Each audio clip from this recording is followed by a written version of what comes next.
Então, o sarcóide equino, ele é um neoplasma relativamente corriqueiro, tá?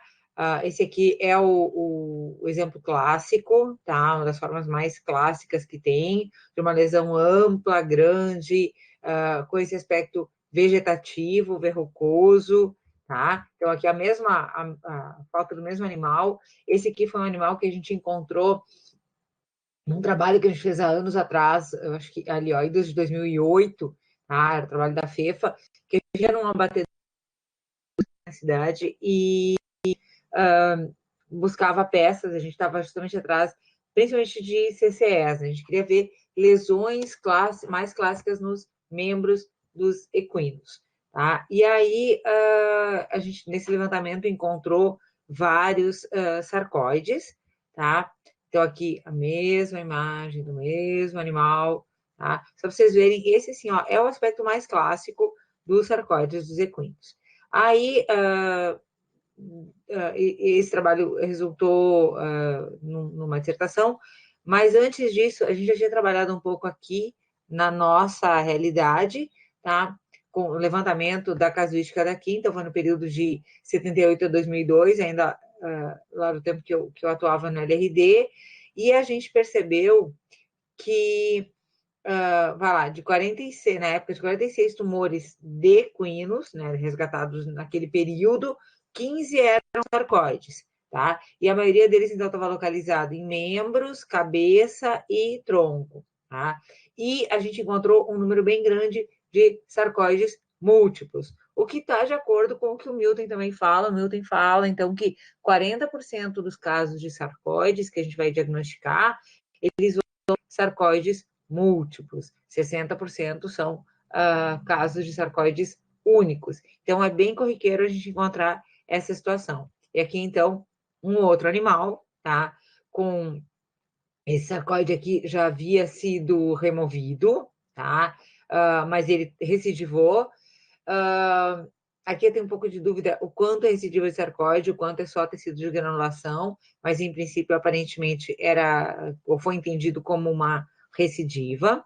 A literatura fala que o sarcóide, uma vez que completamente removido, e se for feito criocirurgia, a lesão tende a ser curada. Existem só uma variante na qual se fala de malignização ou variante maligna do sarcóide, que poderia ter algum tipo de metástase, alguma coisa assim. Mas o que o pessoal fala que na prática, realmente, ou ele recidiva ou ele complica com a formação de tecido de granulação. Tá? Então, esse animal que tinha esse sarcóide bem clássico aqui na pata, ele tinha também esse aqui em placa oculto na face, e tinha um outro que também tinha sido recentemente desenvolvido, mas que ele era um verrucoso bem baixinho na região de posterior, tá? Então, olha aqui, ó, que da cauda para o lado, né? Então, a região de membros posteriores. E ele tinha, então, vários, e esse foi um caso que, para mim, especialmente, foi muito emblemático. Esse cavalo chamava Balconeiro, um cavalo lindíssimo, e o proprietário porque queria eutanásia do animal por causa dessas lesões. Porque ele, da nossa conversa, ele entendeu que isso era um câncer, tá? Na verdade, não é um neoplasma de caráter benigno, né? Embora recidivante, mas é de caráter benigno, mas ele entendeu que era uma doença neoplásica, e ele tinha recentemente perdido um irmão com câncer de pulmão. Então, ele estava extremamente fragilizado por essa circunstância, e ele dizia: eu gosto demais desse cavalo para ver ele sofrer como eu vi meu irmão sofrer. E ele queria, porque queria eutanásia. Então, foi um parto distóxico, eu não lembro exatamente se conseguiu ou não, mas foi um trabalho muito duro, pelo menos uma tentativa. Eu saí de lá, eu fui lá no hospital ver ele. Eu saí lá do hospital com eles na tentativa de convencer o proprietário de que não era necessária eutanásia para esse animal, que ele não iria sofrer, que esse é um neoplasma que não faz metástase, embora tivessem várias. O ser múltiplo, como a gente viu, é característica de 40% dos sarcóides. Tá? Então, isso é razoavelmente comum é um tumor razoavelmente comum, tá? Um neoplasma razoavelmente comum, na clínica de equinos, né? E quanto à macroscopia, vários artigos classificam esses neoplasmas em diferentes padrões. O que a gente já pode falar é que o padrão macroscópico ele não é um indicador de um indicador prognóstico, nem um indicador de comportamento biológico, tá? Com exceção desse que eles chamam de maligno, mas é porque já foi identificado alguma metástase ou então uma lesão muito invasiva, então ele tem um padrão bem específico. Eu vou mandar para, vou colocar lá no Moodle de vocês um artigo.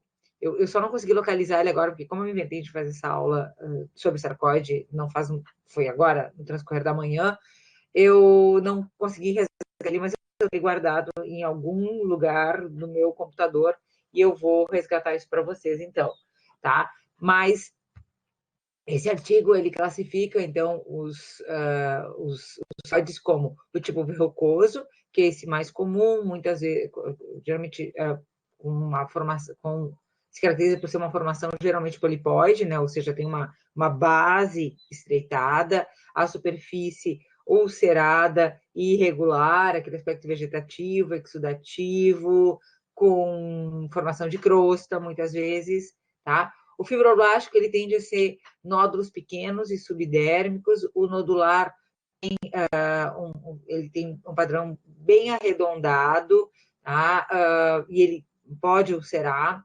Aí tem um misto que envolve características desses vários tipos aqui. O maligno é esse que eu falei para vocês, que é uma variante bem rara. Eu ia dizer aqui, entre parênteses, infelizmente, eu aqui não diagnostiquei ainda nenhum desse maligno, talvez seja falta de diagnóstico, sabe? Só de repente tem, tá? E o em placa ou oculto, que são pequenos espessamentos, por isso aquele da face do balconeiro me parecia muito um em placa, tá? Ou às vezes nem aparece nenhuma lesão na face epidérmica, tá, na pele, a gente só vê um leve espessamento da pele. E pode, claro, vai fazer a histologia, acha até que é um fibrominho, um fibrosarcoma, um lipominha, e na verdade é um sarcóide, tá? Então, aqui, essas figuras, eu tenho que botar aqui, eu vou depois colocar a referência, essas figuras aqui são do Milton, tá? Então, mostrando aqui um nodular, então, como a gente falou, né, uma localização importante é cabeça, face, comissuras, né, labial e ocular, tá? E aqui, então, o dito nodular, que pode eventualmente ser ulcerado, e o verrucoso, como a gente falou, ele tem esse aspecto de ser polipoide, ou um grande pólipo, ou múltiplas formações polipoides, com a superfície geralmente ulcerada, bem verrucosa, e ele pode atingir grandes volumes. Eu não consegui encontrar agora também, eu tinha uma orelha tipo essa, só que uma lesão muito mais extensa. A Bruna mandou para a gente ano passado. Era uma lesão imensa, chamava muito atenção. Ela já achava, pensou até que talvez fosse CCE, mas ela estava e não estava achando que fosse sarcoide, e no fim das contas era simplesmente ou não sarcoide, mas eles fizeram a amputação da orelha e ele tinha descido, já estava boa parte do pavilhão, né, e já não chegou a comprometer conduto auditivo, mas aquela pele toda naquela volta comprometeu. Era uma lesão muito grande, foi um dos maiores que eu já observei. Bom, diferenciais de macro que a gente precisa fazer do sarcóide, tá? Quando a gente tiver essa lesão, a gente precisa pensar sempre, ou em alguns casos, né, especialmente aqueles verrucoides muito ulcerados, especialmente os que ocorrem no abdômen, e a gente viu que o abdômen é um sítio importante de sarcóide também, tá? Então, principalmente aqueles abdominais muito ulcerados, ou extremidade de membro, né? A porção distal de membro, e também bem ulcerados, a gente precisa pensar em fitiose. Tudo bem que quando a gente corta lá, já fazendo a macro, a gente corta e não vê câncer, uhul, tá? Descartamos fitiose, nós estamos falando ali, macro lá na clínica, na primeira avaliação. A abronemose é outro diagnóstico diferencial importante, especialmente nesses de face e os de porção distal de membros. Tecido de granulação exuberante, especialmente porção distal de membros, né? É muito corriqueiro a gente ter proliferação de tecido de granulação exuberante e diferenciar de outros neoplasmas, principalmente do CCE, porque o CCE, como a gente sabe, ele é muito ulcerativo. A gente vai fazer uma aula só de CCE, tá, Luísa Greco, eu prometo, e tu vai participar, obviamente, participativamente, estou falando, aguarde-nos. E o CCE, então, ele é muito ulcerativo. Geralmente, no CCE, a gente tem uma ulceração mais profunda, não tanto... o sarcóide, ele tende a ser uma lesão mais proliferativa, né? Então, a gente vê essa formação polipóide, enquanto que o CCE tende a ser uma proliferação mais destrutiva, que é aquele conceito clássico do CCE, né? Uma proliferação destrutiva. E aqui ainda dá para a gente colocar, embora na clínica o pessoal não pense tanto, mas dá para a gente ainda colocar os fibromas e fibrosarcomas. Depois, na histologia, a gente vai ampliar essa nossa lista, porque aí que o bicho pega, tá? Então, vamos para a histologia. Com tanto diagnóstico diferencial da macro, vamos falar na histologia. Show de bola. Bem clássico, vocês devem estar dizendo assim, aqui que essa mulher vem falar de sarcóide pra gente, porque a gente já sabe de sarcóide. A gente diagnostica sarcóide toda semana aqui no nosso serviço. Sim, aguardem. Eu estou, por enquanto, no metabolismo basal do sarcóide. Daqui a pouco eu espero, tomara, pelo menos a minha pretensão, meu objetivo de hoje, é comentar com vocês alguns casinhos variados de sarcóide, onde a gente teve algumas surpresas nesse diagnóstico, tá? Então, o sarcóide, classicamente, ele vai ter proliferação de dois componentes, tá? O componente epidérmico e o componente dérmico. Eu juro que eu passo me perguntando, e eu leio bastante, e eu não encontrei, né, quem me desse essa resposta, assim, talvez eu não tenha encontrado o artigo certo, sempre tem esse risco, mas quem tenha me dado essa resposta bem clara e bem objetiva. A minha pergunta, assim, aquela lá do fundo do meu âmago, é se realmente os dois componentes são neoplásicos, ou se o componente epitelial, talvez ele seja mais hiperplásico e acompanha a lesão neoplásica, sim, de fato neoplásica, do componente dermal. Não sei, tá? De verdade, hoje, o que eu entendo da literatura é que tá compreendido como sendo realmente os dois componentes neoplásicos. Mas o que é fato, para a nossa rotina de diagnóstico, tá? É que o sarcóide, para ser um sarcóide, ou a lesão, para ser um sarcóide, precisa obrigatoriamente ter a proliferação, ter proliferados os dois componentes, o componente dérmico e o componente epidérmico. Alguns chamam isso, atenção, gente, alguns chamam isso, e eu já chamei por um bom tempo, de componente desmoplásico. Eu hoje acho isso um erro, tá? Então, no sarcóide, o componente desmoplásico, eu acho um erro porque desmoplasia, eu sei que tem vários conceitos para desmoplasia, tá? Ou existe uma discussão de conceito para desmoplasia, mas o conceito hoje mais aceito para desmoplasia, e é um termo que a gente usa bastante na descrição de neoplasmas, é o conceito de que desmoplasia é a proliferação, exacerbada ou não, mas uma proliferação exuberante do estroma neoplásico. Tá entendendo por que eu acho que isso aqui é um erro? Tá? Eu chamar isso aqui de desmoplásico? Porque isso aqui é neoplásico, não é estroma. Tá? Então, vamos lá, vamos falar de proliferação neoplásica do componente dermal, certo? Vamos definir direitinho isso aqui? Então, proliferação neoplásica do componente dermal e proliferação, eu vou deixar por enquanto, como neoplásica do componente epidérmico. Qual é a grande característica? Vamos focar agora na epiderme. Qual é a grande característica da proliferação do componente epidérmico é a formação dessas projeções que a gente vai chamar de reterídeas ou retepegs. Ou, aí, por aí que começam as minhas dúvidas, tá? Se a gente quiser usar outro termo clássico, bem utilizado nos livros de dermato, a gente pode chamar isso aqui de proliferação epitelial pseudocarcinomatosa, tá? A maioria dos livros chama essa, para não chamar de reterídeas ou retepegs, tá? Ou proliferações epiteliais, projeções epiteliais papilares irregulares, tá? Também é outro jeito de chamar. O problema é que quando tu fala das projeções papilares irregulares, confunde com uma outra entidade clássica de lesão epidérmica, que é quando tem realmente as projeções tipo papiloma, tá? Que aí falaria de papilares.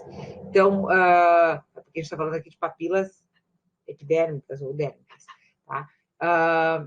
Mas então, alguns autores chamam isso aqui de projeção epitelial pseudocarcinomatosa, tá? Então, eu não gosto, aí que entra a confusão de conceitos e termos, que eu acho que ainda não está tudo bem claro ainda sobre o sarcoide. Nessa minha confusão, só vou fazer um comentário que eu esqueci de falar lá no início. A gente sabe que o sarcoide é causado pelo papilomavírus, certo? Bovino, certo. Causado pelo papilomavírus bovino. Então, se identifica vírus ou atividade viral, isso é o principal, não é se identificar vírus na pele do cavalo. Todo cavalo vai ter uns papilomavírus lá, bovino na pele dele. Mas a gente identifica por PCR atividade viral, então se procura lá um grupo molecular, eu não vou falar muito sobre isso, porque eu vou falar muita besteira, mas se procura lá uma porção do vírus, que é a E5, E6, que só aparece, tá? A gente só identifica PCR, ou essas porções virais, elas só são identificadas na PCR quando o vírus está ativo em franco processo de replicação, tá? Então, se entende que é quando o vírus está realmente causando essa lesão, tá? E já se encontram, então, em componente epidérmico e componente dérmico. Então, por isso, tem esse senso comum de que ambos as proliferações são, então, de fato, neoplásicas, tá? Bom, então, essas projeções, aqui não está mais linda de todas. Aqui eu acho o meu reterídeas mais lindo, tá? O que eu já encontrei. Óbvio que eu fotografei isso aqui e no exato instante mandei essa foto para o WhatsApp para a Bruna, né? Porque eu pirei quando eu vi esse sarcóide do amor aqui, né? Era aquela outra a outra foto é desse cantinho aqui. Aí tu olha em menor aumento, tu acha isso aqui. Lindo, né? Então, os retpegs, o retrides, aqui acabou tendo essa conformação bem legal, tá? Então, ainda estamos falando de componente epitelial. E, claro, que acompanhando isso tudo, a gente pode encontrar acantose, espongiose, intensa atividade proliferativa em camada basal, tá? Hiperkeratose, ortoparaqueratótica, se eu não me engano, paraqueratótica de certeza, porque a gente está vendo aqui, tá? Então, a gente vai encontrar também toda aquela gama de lesões proliferativas, de alterações proliferativas de uma epiderme, tá? Principalmente os retirrídeos. E no componente dermal proliferado, como é que ele aparece? Isso aqui, né, gente? Componente dermal proliferado, conjuntivo proliferado. É sem graça? Não totalmente. Eu sinceramente acho que para o sarcóide falta muito a gente ainda compreender melhor esse componente dermal. Eu já tentei fazer, não consegui muito, por causa da nossa pequena variedade de subtipos de sarcóide, tá, na nossa rotina, mas eu já pensei em tentar correlacionar padrões de lesão dermal com aquela morfologia macro deles, tá? Eu acho que poderia ser uma coisa bem legal, e aí talvez nisso juntar atividade proliferativa para tentar ver alguma coisa de comportamento biológico, ou se os múltiplos têm alguma coisa diferente dos outros. Eu nunca consegui fazer por falta de N mesmo, tá? Mas é uma coisa que eu acho que seria bacana, fica a dica aí se alguém, né, se animar. Então, de um modo geral, a gente vai encontrar o quê? Células fusiformes em meio à matriz colágena, que pode ser mais densa ou mais frouxa. Geralmente, isso é um aspecto importante, tá? Geralmente, a densidade vascular aqui é baixa, então eu peguei até uma foto de maior aumento, vocês, de maior aumento não, de um aumento médio, deve ser um aumento de 10 aqui, tá? Vocês veem escassos vasos sanguíneos, tá? Então a densidade vascular geralmente é baixa, pode ter algum infiltrado escasso e discreto de eosinófilos, tá? Porque toda a pele de cavalo é tapada de eosinófilo, né? Ou de macrófagos também, de linfócitos, mas baixo filtrado inflamatório, baixo filtrado inflamatório, tá? Discreto infiltrado inflamatório. E uma outra coisa que chama muito atenção, depois eu tenho um slide mais lá no final, quando estiver comentando outras coisas, mas uma coisa que chama muito, muito, muito atenção no sarcoide, tá? Que a proliferação dele literalmente rechaça para a periferia os elementos, os anexos da epiderme, tá? Então, a gente não vai encontrar elementos tipo glândula sebácea, folículo piloso, sei lá, glândula sudorípara, tu não vê mais. Essas unidades pilosebáceas tu não encontra no meio da proliferação do tecido conjuntivo. Se tu encontrou, não é sarcoide, tá? Ah, mas tem coisa lá da epiderme. Nós vamos conversar sobre isso daqui a pouco. Lembra que muitas vezes perto de outros neoplasmas, tu tem um outro componente tecidual normal hiperplásico, ou hipertrófico ou hiperplásico. Então, a gente tem que ter bastante cuidado. Não é viu uma retiride, tá? Viu um retpeg, é sarcoide, está tudo resolvido, tá? Claro que a gente dá graças a Deus quando vê uma, né? Porque geralmente esse treco vem tudo ulcerado e a gente não sabe se é fibrosarcoma, fibroma ou sarcoide. Mas a gente vai falar sobre isso daqui a pouco, tá? O que eu encontro nessa derme? Bom, eu vou encontrar, como eu falei, células fusiformes, estroma colagenoso organizado em feixes. Que arranjos podem ter esses feixes? Paralelos, angulares, desencontrados, em zigue-zague, em redemoinho, tá? Então, nesse anterior aqui, ó, uma tendênciazinha de redemoinho. Aqui, feixes de fibras paralelas. Aqui, ó, uma areazinha onde a gente tem feixes de fibras desencontrados. Às vezes a gente encontra elas, se a gente olhar aqui, vai ter, tá? Em zigue-zague, interdigitações, tá? Todos esses arranjos de células que esse tecido fibroso pode fazer. Quanto às células, geralmente a gente encontra pouca mitose, tá? Não se faz muito índice mitótico. Eu vi poucos artigos, uma época que eu estava tentando pensar nisso, pensar em KI67, né, que é um indicador de proliferação celular e sarcoide, mas poucos artigos falam de índice proliferativo, falam só que, às vezes, sarcoides que cresceram muito rápido, que estão em franco processo de crescimento, podem ter mais, um pouquinho mais de mitose, mas não é sabe, um marcador, como é para os outros tumores. O próprio KI67, PCNA, esses marcadores de proliferação celular não funcionam muito bem ou não dão resultados grande coisa para sarcoide. Mesmo que tu faça eles, eu já vi uns trabalhos meio forçando barra e fazendo eles só no componente epitelial, tipo, componente epitelial prolifera, né? Isso é um gole d'água. Componente epitelial prolifera. Mas não dá nenhum resultado assim, pelo menos os trabalhos que eu vi até agora, nenhum resultado prognóstico legal, tá?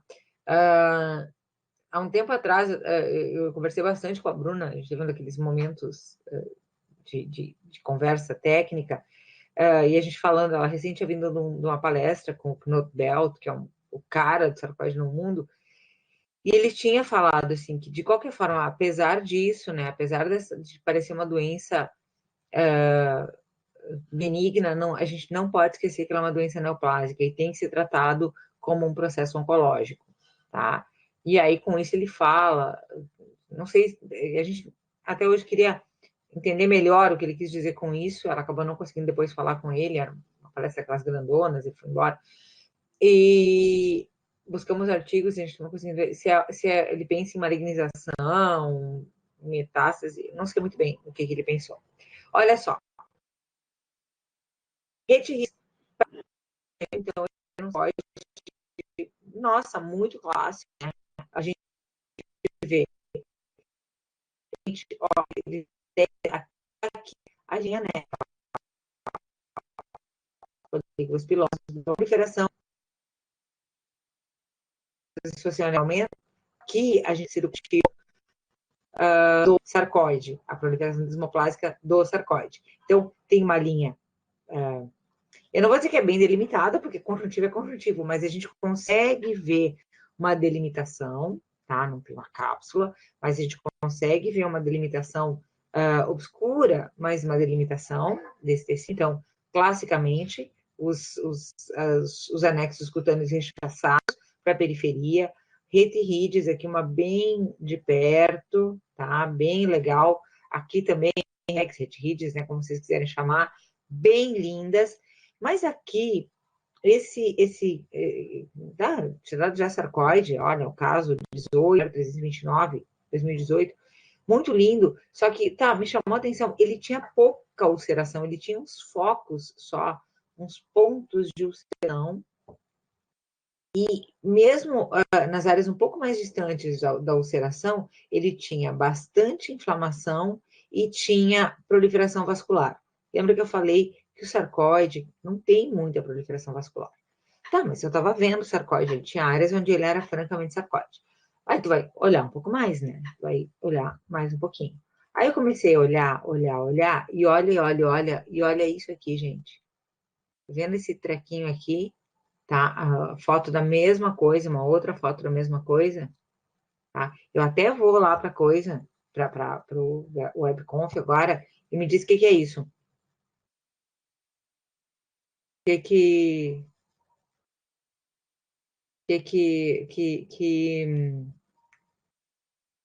que estrutura é essa? Quem chuta? Escreve ali no chat, se não quer falar. Eu estou vendo o chat agora. Pode me dizer que estrutura que é. Pode botar em maior, Agora eu não consigo mostrar, eu estou no... Alguém chuta.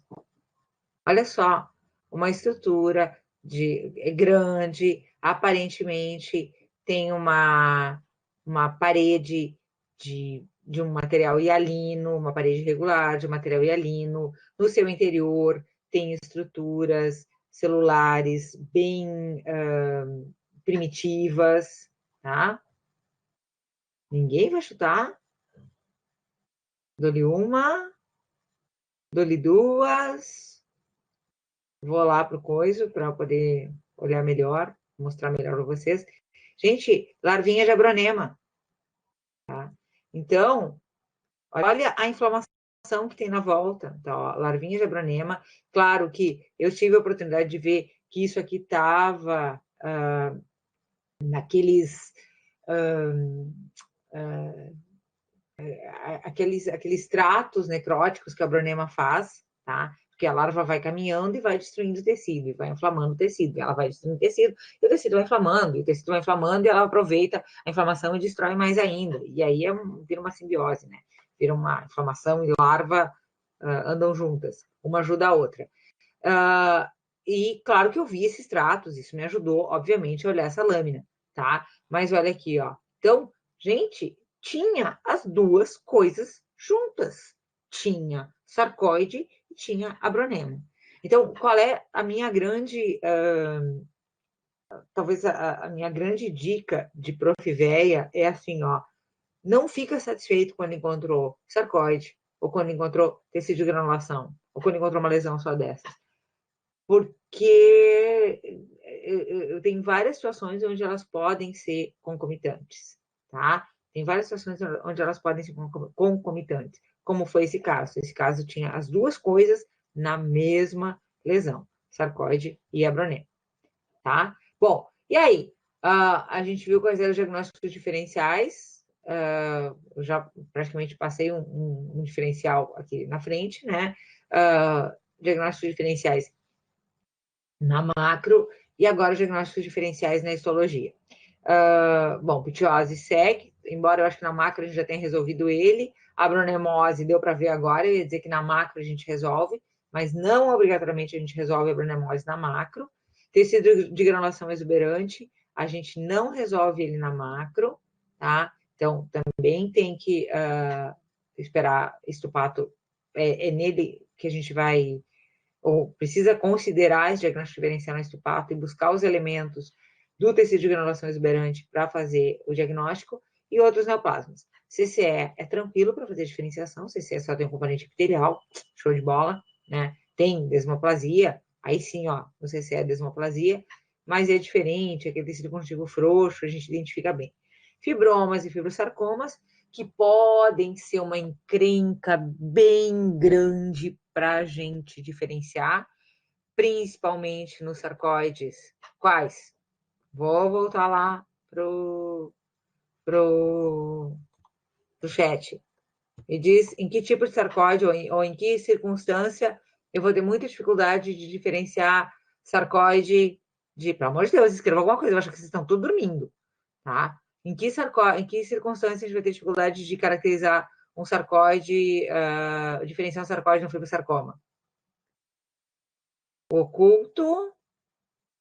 Tá, mas no oculto, apesar dele ser oculto, apesar dele ser dérmico, ele vai ter a proliferação epidérmica, tá? A nossa grande encrenca para diagnóstico, para diferenciar sarcóide de fibrosarcoma são naqueles imensamente ulcerados que vêm sem componente epitelial. Como é que tu diferencia esse treco agora? Né? O que caracteriza esse sarcóide?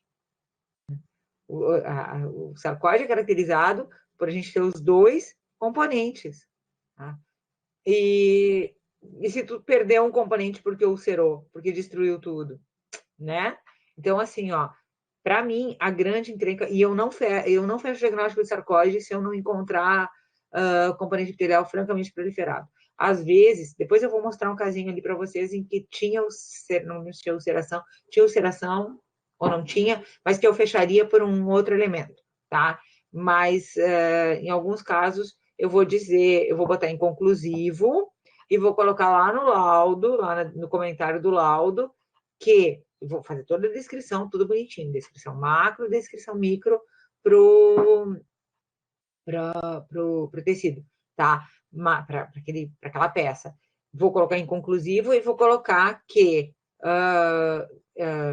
eu encontrei elementos, proliferação dermal, blá, blá, blá, que podem ocorrer nos seguintes tipos tumorais.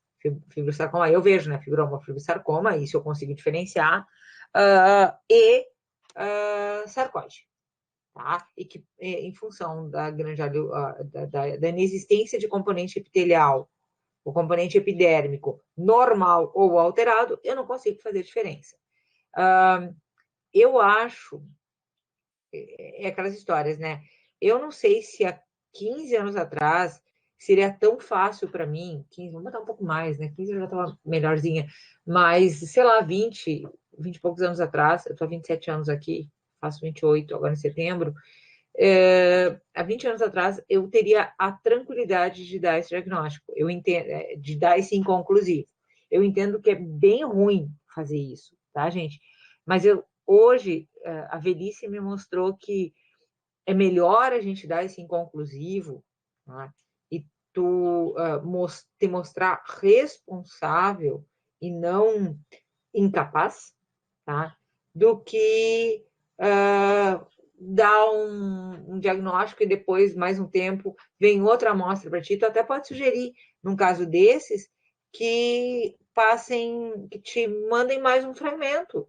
Explica. Às vezes, na hora que tu fala para um clínico dessa tua dificuldade, essa dificuldade chega num laudo, ele vem conversar contigo e tu consegue conversar e orientar ele à coleta. Porque geralmente o que o clínico faz, especialmente em biópsia incisional, não é incisional, incisional que tirou tudo, show de bola, a gente está com a peça toda na mão, a gente pode ir lá catar uma bordinha que seja da lesão. Agora, a biópsia incisional, ele tem uma couve-flor lá, a couve-flor é a lesão nodular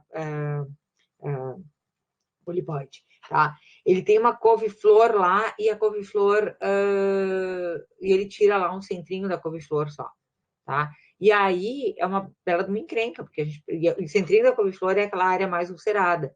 Então, tu vai explicar para ele que tu tire do pé da couve-flor, tá? Lá onde ela está implantada, a transição pele normal. Então, às vezes, dá um diagnóstico desses, assim, meio inconclusivo, tu até instiga o clínico a te procurar, né? Ou tu procura ele mesmo, manda o laudo e manda um comentáriozinho no e-mail, especialmente no início de carreira, né?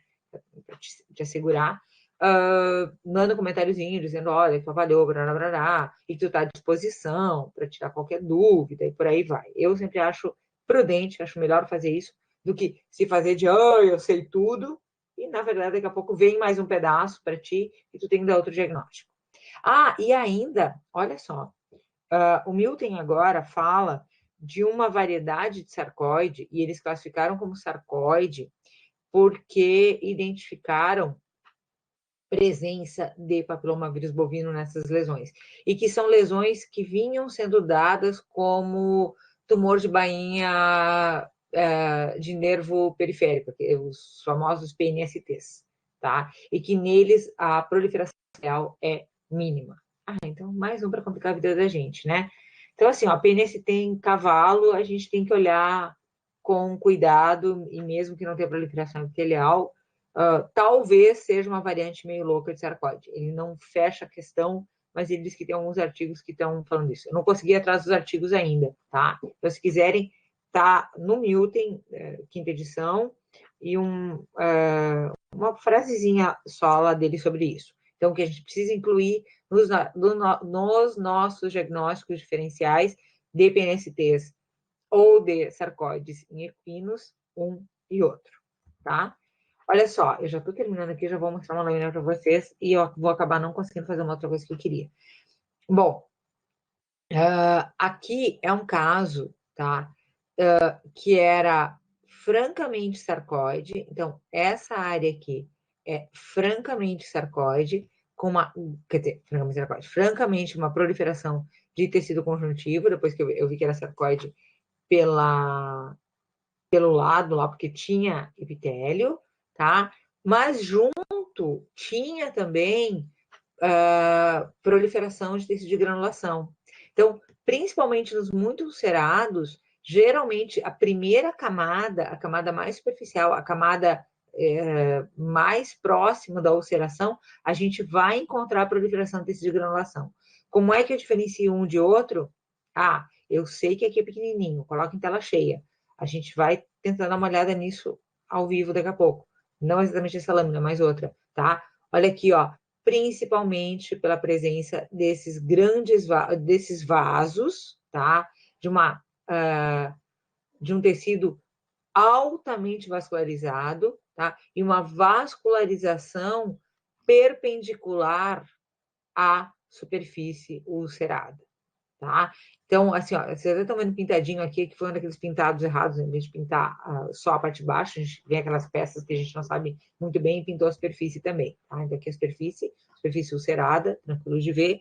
E vocês percebam aqui, ó, esses grandes vasos já bem maduros, e aqui, se a gente vai olhar, se for olhar esse aqui em menor aumento, a gente vai ver toda uma rede capilar. Então, nunca esquecer daquele padrão do tecido de granulação. A parte mais antiga do tecido de granulação, a gente encontra colágeno bem organizado, linearizado, então não é aquela confusão de fibra colágena que a gente viu lá no sarcoide, tá? Então, aqueles feixes de fibras indo para qualquer lado. No tecido de granulação, no mais maduro, que tem o tecido conjuntivo mais denso, a gente vê as fibras de feixes bem linearizados e bem paralelas, tá? Geralmente entre vasos, tá? Vasos perpendiculares em relação à borda ulcerada, tá? Em relação à superfície, e aí depois, isso mais profundo, né? E mais para a periferia, a gente vai vendo todas as fases de granulação, até aquela dos capilares bem pequenos, irregulares. Olha aqui, ó, bastante sangue, porque aqui a gente tem bastante capilarzinho, até a área de inflamação, tá? E, às vezes, debaixo disso, que tem o sarcóide. Então, não fica também tranquilo ou tranquila se te mandar uma biópsiazinha de 0,5 de profundidade, um punchzinho, e tu encontrou tecido de granulação. Daquela biópsia, o diagnóstico é tecido de granulação. Mas não quer dizer que tu deu o diagnóstico completo, tá? E aqui, ó, só para mostrar para vocês, esse aqui é um fibrosarcoma. Ó, tudo bem, Cristina, barbada, tu tá vendo aqui a epiderme, né? E epiderme não tem não tem ulceração e não tá proliferada. Barbada que é fibrosarcoma, tá? Mas, gente, mesmo que tivesse ulcerado, tá? Ou com algum grau de ulceração, eu daria que é um fibrosarcoma, porque olha aqui, ó, olha os anexos. Tão rechaçados para a periferia? Eu mesmo vou responder, não! Tá? Os anexos estão todos aqui, e olha que o tecido conjuntivo cresceu, proliferou em meio aos anexos. Tá? Lembra aquilo que eu falei? Que no sarcóide, o sarcóide rechaça os anexos cutâneos para a periferia, então aqui não rechaçou. Tá? A proliferação conjuntiva tá toda, olha aqui a desorganização e os fibroblastos grandes, aqui até tinha, era bem tranquilo para diagnosticar, mas só para vocês guardarem esse aspecto, certo? E, ó, mais de pertinho, então, os anexos, né, glândula sudorípara, pelo, mesma coisa, glândula sudorípara, desculpa, glândula sebácea, ambas, essa sebácea e essa sebácea, pelo, tá? E olha a proliferação desorganizada em feixes de fibras desencontradas de tecido conjuntivo, tá? Isso aqui é um fibrosarcoma. Provavelmente, esse aqui, se não me engano, era um fibrosarcoma. Tem que olhar de perto. Certo? Vamos dar uma olhada numa laminazinha? Deixa eu só trocar aqui. Tá. Rose, do qual que tu falou nesses casos para diferenciação à prova molecular? Eu não vi quando tu botou no chat, porque eu estava lá no outro mundo lá da tela. Prof, quando a prof Oi. falou, tá? Quando eles estão ulcerados, então não vai ter o componente epidermal. Aí, supondo que o clínico diga, não tem como coletar de novo, eu teria alguma prova que eu possa fazer molecular? A identificação do vírus, sim. O PCR para o vírus. Tá? Porque, em princípio, o fibrosarcoma não tem relação com a infecção do papilomavírus bovino. Aí sim, PCR para o vírus. Imunistoquímica não, tá? Porque é bem isso. Imunistoquímica vai marcar o quê? Fibroblasto e epiderme. E não, a gente não tem nenhum marcador fibroblástico, que sei lá, pelo menos a gente não conhece até agora, né? Vai que daqui a um tempo apareça. Mas que o sarcóide tem algum marcador fibroblástico específico, né? No princípio, não. Andressa, deixa eu ver.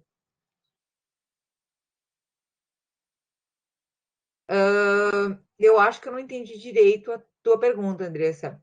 O tecido de granulação, se ele pode ser substituído com o tempo, se ele vai ser substituído pelo tecido neoplásico, é isso? Pode abrir o microfone e falar também. Tá. Eu acho que sim. Eu acho que esse neoplasma ele vai crescer, só que o tecido de granulação também vai seguir crescendo, né? Porque o tecido de granulação está ali em resposta à presença do neoplasma, ou à presença da ulceração, ou à presença da úlcera. Então, eu acho que ambos vão crescendo.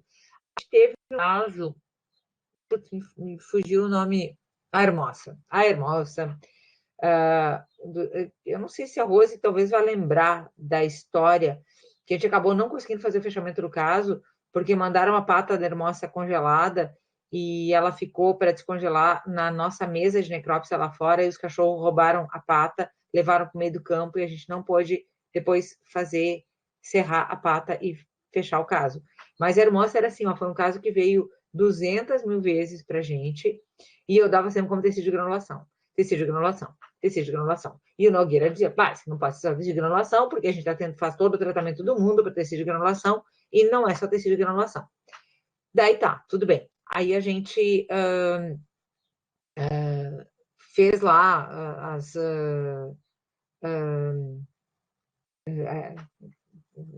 ele foi fazendo biópsia, que me lembro de outra coisa agora. Ele foi fazendo biópsia, e cada biópsia que vinha tecido de granulação.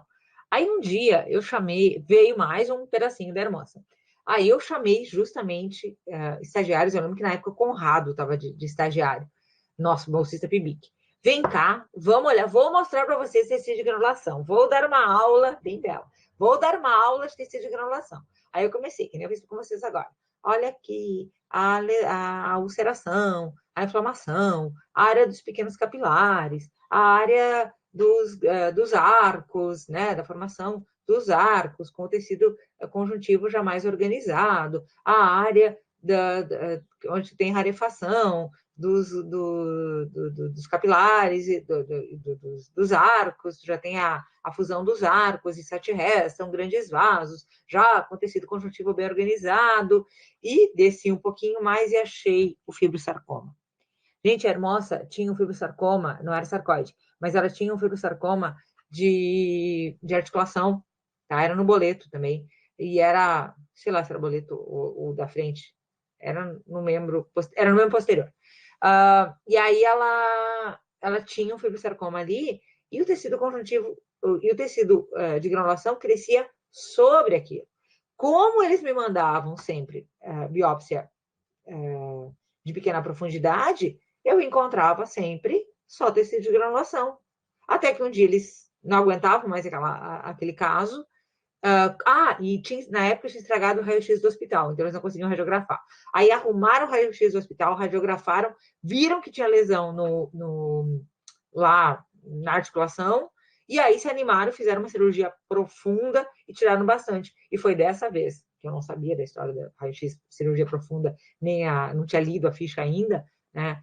Que eu fui lá querer mostrar tecido de granulação, acabei mostrando tecido de granulação e um fibrosarcoma sinovial, né, uma lesão de sinovial, não, um fibrosarcoma articular, junto com o tecido de granulação. Então, Andressa, a história sempre é essa. O tecido de granulação, ele vai crescer junto ali como resposta àquela lesão, especialmente neoplasmas um pouco mais velhos. E eles vão crescendo meio juntos, tá? E junto e misturado. Então, às vezes, principalmente em biópsias superficiais, pode ser bem difícil da gente diagnosticar. Bom, eu queria mostrar para vocês, vamos ver se eu vou conseguir, um casinho que veio. Deixa eu compartilhar a tela de novo. Deixa eu ver se o meu coiso não está reconhecendo. Peraí. Eu quero só mostrar o microscópio, tá? Só que daí agora ele não reconheceu, eu vou conectar de novo. E vou abrir o programinha, me dá um segundo só. Enquanto eu abro o programinha. Tá. Acho que ele vai reconhecer agora.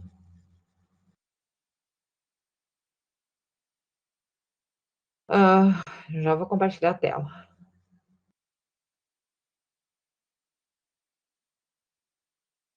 Só acertar o foco. Tá? Esse aqui é o leleco, é aquele caso. Ai, tô tão fraquinho hoje.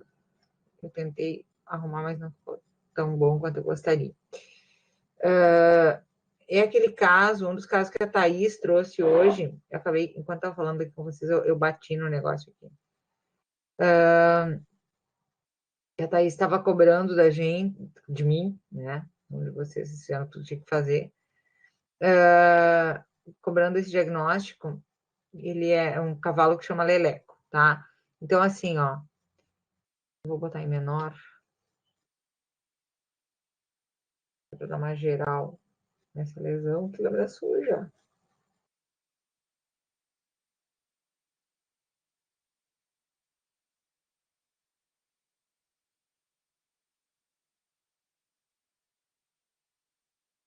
Tá? Então, Deixa eu só checar uma coisa aqui. Tá bem. Então, o que a gente vai ver aqui, embora eu não tenha conseguido a melhor qualidade de foco, eu fiz uns ajustes no microscópio, mas nem sempre hoje acabei não, achei que estava bom, mas não estava. Ó, eu estou vendo principalmente, vai lá, em toda essa superfície aqui, tá? A gente está vendo ulceração. Ulceração, ulceração, ulceração, ulceração, tá? Tem um dente de navalha ali, show de bola, mas eu vou precisar de uma área, eu peguei esse corte porque eu acho que esse está mais legal. Tem outro que repete mais ou menos a mesma coisa que nesse, mas a gente, esse aqui tem um detalhe que nos ajuda. Então, assim, ó, gente, o que já dá para enxergar nisso aqui? Coloca lá em tela cheia, tira, deixa eu fazer uma coisa aqui. Tá, deixa eu tirar até minha câmera daqui pra gente... Peraí, quero ocultar isso aqui. A gente ter tela maior, e vocês coloquem isso em tela cheia, que eu acho que fica... Clica naquele cantinho que tem ali, que vai ficar mais legal. Tá? Deixa eu falar. Então, a gente vai olhando toda essa superfície ulcerada e já começa a olhar aqui, ó. Eu sei que a gente está super em menor aumento, que eu não tenho um aumento intermediário aqui, que nesse caso seria muito bom. O 10 já vai ficar grande, mas já vai prestando atenção nisso que eu estou mostrando aqui, ó. Olha esses grandes espaços aqui, ó. Isso aqui tudo são estruturas vasculares. Lembra aquilo que eu falei para vocês sobre estruturas vasculares perpendiculares à superfície ulcerada, tá? Isso é indicador de tecido de granulação, né? Ah, tudo bem, não quer dizer nada, né? Que debaixo da úlcera pode ter tecido de granulação, tá? Exatamente. Aí eu fui andando, fui andando, fui andando, fui andando. Eu vou chegar lá onde eu tô andando. Olha aqui, ó.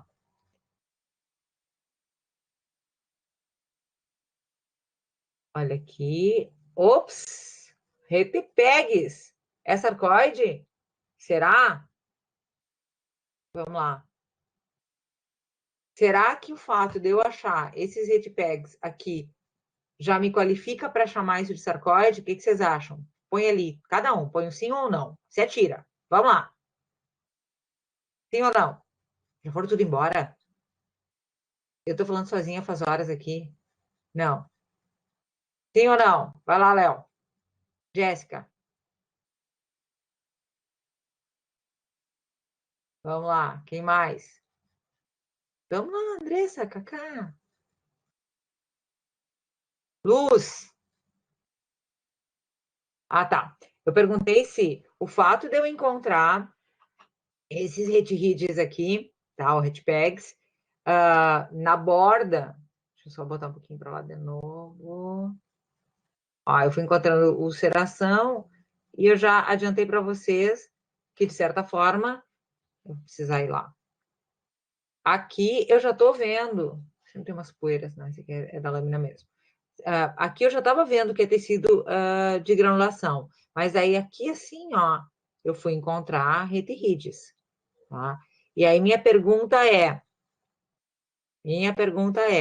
o fato de eu encontrar essas retirrides já permite que eu diga que isso aqui é sarcoide? Porque eu já estou dizendo, vai ter uma proliferação de conjuntiva aqui, tá? Tô vendo vascularizado e tudo lá. Sim ou não? Quem mais? Lu, eu não sei qual que respondeu. Qual das Luísas respondeu ali? Ah, achei. Qual Luísa? Sim. Tá, gente, não. Simplesmente porque, se vocês forem olhar isso aqui, na hora eu pensei assim, uhul, tô de boas. Achei, tô com a vida ganha. Deixa eu ir lá no troço aqui.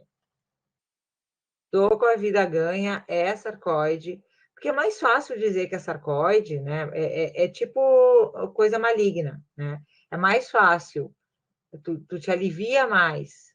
Tu fica triste pelo animal. Mas tu fica mais aliviada em dar um diagnóstico maligno, porque tu sabe que a pessoa vai fazer o maior tratamento que tem e pronto, né? Então é mais fácil dar o diagnóstico do mais do mais grave, né, do que do mais simples. Mas olha aqui, gente, olha o conjuntivo que tem, olha aqui, ó, que é a área dos retirrídeos. Olha o conjuntivo que tem nesse retirrídeos. Olha a quantidade de pequenos vasos, ó, de capilar junto, capilares cheios de sangue, junto com inflamação, tecido conjuntivo frouxo. E quando eu aprofundo um pouco, eu vou vendo simplesmente o quê? Eu vou vendo esses capilares aumentando o calibre, ficando mais organizados. E olha aqui, ó, fibras colágenas mais paralelas. Então, meu povo, vocês não concordam comigo que isso que a gente vê agora aqui é tecido tecido de granulação? Olha só, feixes de fibra, essa transição, eu acho que a principal coisa do tecido de granulação é essa transição daquela área de rede capilar, bem de rede capilar, que vai com inflamação e tecido conjuntivo bem frouxo, e depois isso fazendo a transição até essa área, como a gente vê aqui nessa imagem, de menor densidade vascular, mas feixes de fibras de tecido conjuntivo bem paralelas. Isso é tecido de granulação. Então, mesmo nessa área onde eu vi uma hiperplasia da epiderme, o componente dermal não era um componente dermal de sarcoide. O componente dermal era de tecido de granulação. Bom, daí o que eu falei para a Thaís? Eu fui lá e me atirei só no tecido de granulação? Não, porque eu não sou louca, né? Cavalo isso aqui é uma bomba relógio. Eu falei para vocês de meia dúzia de casos ali em que eu fui comi bola direitinho. Rose, isso, Luísa Greco, isto é tecido de granulação, sim, tá? Então, eu coloquei para Thaís, eu coloquei, até eu fiz o laudo bonitinho, coloquei um caso dele, coloquei naquela situação do inconclusivo, né? Que tudo me levava a crer, tá? Que era, na amostra que eu recebi, eu coloquei isso, porque aqui eu só vejo tecido de granulação. Aqui eu não vejo nenhum indício de que é sarcóide, tá?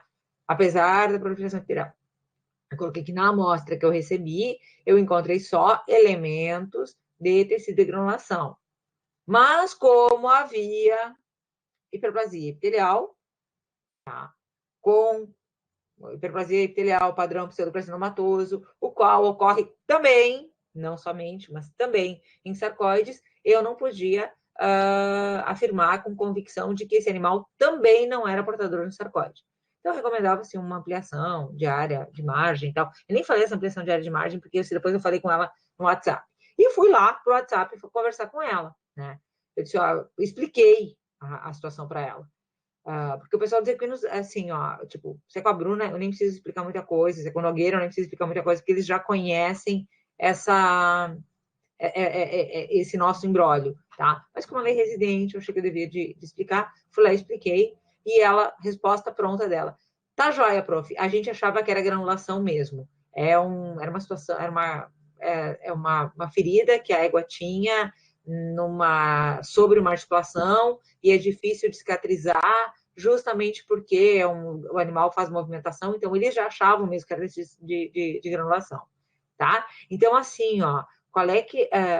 e aí eu achei muito legal esse caso, olhando os casos aí das semanas, eu achei bacana esse caso, e foi isso que me motivou a vir conversar com você sobre sarcoide, sobre tudo isso, porque é um daqueles que é um caso que pode enganar a gente legal. Eu vou deixar essa lâmina lá, é o 20.0138, tá? Ele é bem bacana, justamente por isso. Porque tu vai, olha direitinho, aí tu te empolga com aquela proliferação epitelial, mas tu vai lá e olha, é tecido de granulação. Tem todos os elementos do tecido de granulação bem direitinhos, tá? Bem bonitinhos, bem certinhos como tem que ser.